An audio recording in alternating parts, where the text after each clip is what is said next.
Hai, Assalamualaikum dan selamat sejahtera. Apa khabar semua murid-murid? Hari ini kita akan belajar tentang imbuhan. Jom! Baiklah murid-murid, hari ini kita akan belajar tentang imbuhan awalan.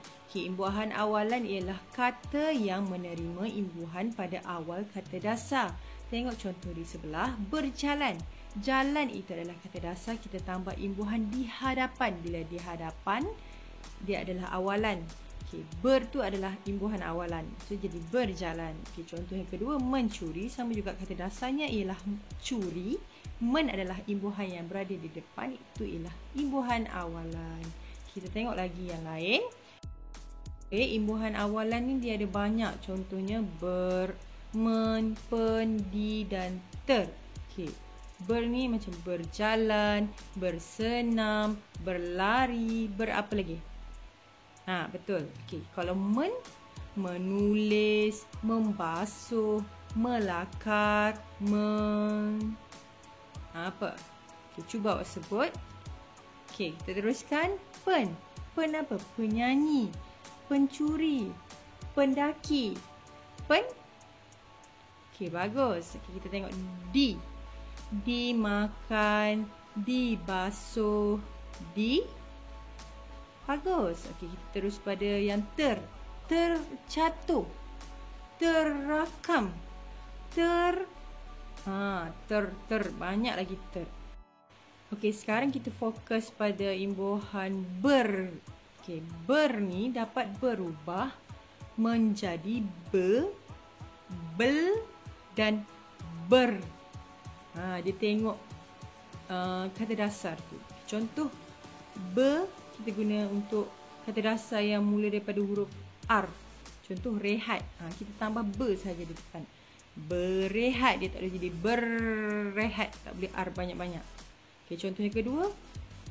Contoh perkataan yang bermula dengan huruf vokal A. Ajar. Kita kena guna bel. Jadi belajar. Dia tak jadi belajar. Faham? Contoh yang seterusnya, kata dasar yang lain, kita boleh guna yang kata dasar yang bermula dengan huruf lain. Kita boleh terus guna berlari contohnya. Faham? Kita teruskan. Men pula. Imbuhan men ni dapat berubah menjadi men, meng, menge dan men.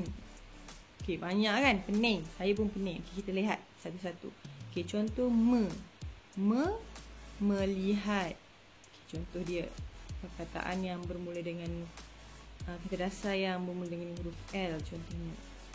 Dia tak jadi melihat. Tak. Dia terus pada melihat. Yang seterusnya tu kita guna kata dasar yang bermula dengan huruf B. Membeli, membasuh. Tu kita guna M. Seterusnya mendaki. D. Bermula dengan huruf D. Mendaki. Dia tengok kesesuaian dia. Yang seterusnya meng. M-E-N-G. Meng. Contohnya dia dah bermula dengan huruf G. So, kita kena jadi mengganggu. Dia ada 2 G. Mengganggu. Ganggu tu adalah kata dasar. Men pula dah. Kita tambah meng. So, jadi 2 G dia. Menge. Contoh kata dasar yang mula dengan huruf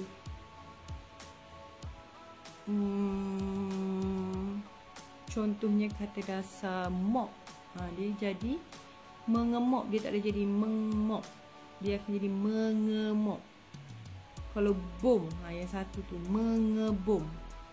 Dia tak boleh sendiri. Tak boleh jadi men ke memop.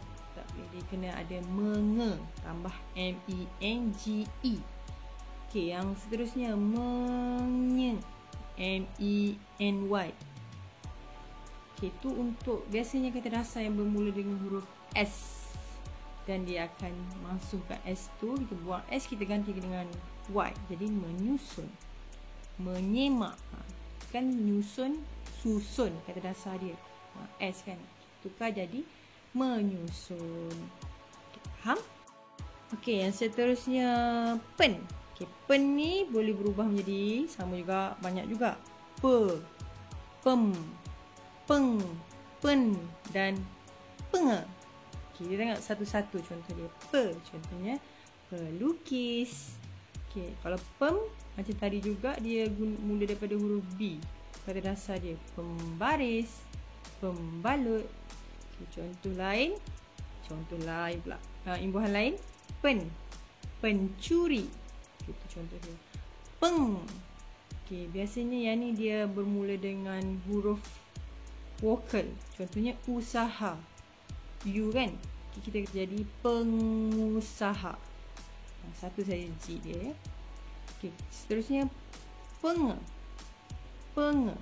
Tadi kita kata mengemok.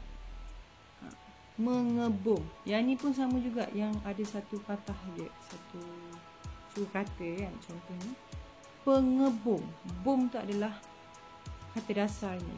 Kita tambah imbuhan awalan penge. Faham? Baiklah, yang seterusnya ialah D. Okay, D ni digunakan untuk membentuk kata kerja pasif. Kita dah belajar benda ni. Kita nak tukar pada kata kerja pasif, kita tambah D. Contoh, tulis, kita tambah D. Ditulis maksudnya dia dah jadi kata kerja pasif. Ditulis, disemak, dimakan, ditarik, disepak. Itu contohnya D. Dia mungkin kata kerja aktif dia adalah membeli. So, bila kita tukar pada kata pasif, dia akan jadi, kata kerja pasif akan jadi dibeli. Kita tambah D.